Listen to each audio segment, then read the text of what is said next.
The first would be during a sale. So we go to Transactions, Sale. We would process the sale as usual. We can enter in the card details, and we can select Store Card for future use, give it a reference number or a description, and hit Process. We can use a device and store a card for future use. Same applies, reference number and a description, and hit Process. We can use a TTID, and a TTID can be found on either an open transaction or in your transaction history report. So these are TTIDs. These are temporary tokens, more or less. They are transaction identifier numbers. Let's use this one, and we can store this card here.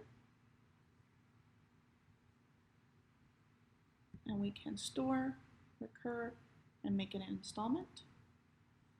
Pulls the card information already. You can apply it to a customer. Apply a reference number and a description.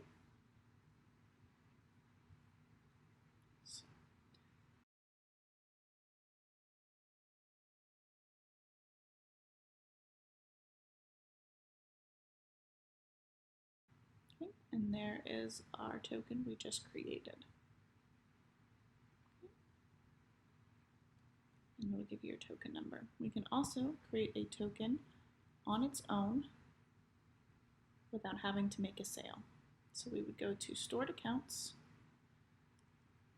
Add Stored Account. Once again, we have Store, Reoccurring, and Installment. Reoccurring is a transaction that will happen constantly. So you can choose the frequency, the amount that they will be charged, the start date. If you leave it blank, it will be indefinite, or you can choose an end date. You can apply a customer and then hit Submit. For installment, very similar, except for this will be the total amount of the transaction. So if it was $500, you can charge them how often you'd like. So you could charge them monthly.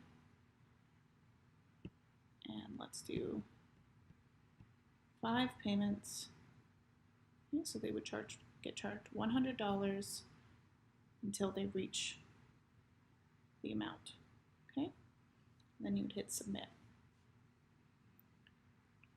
Both reoccurring and installment transactions run daily, beginning at 10 p.m. Eastern. This cannot be changed. Okay.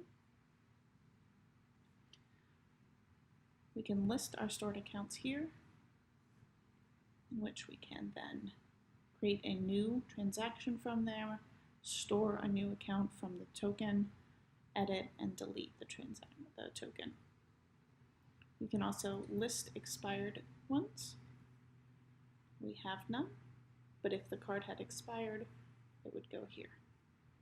And that is tokens.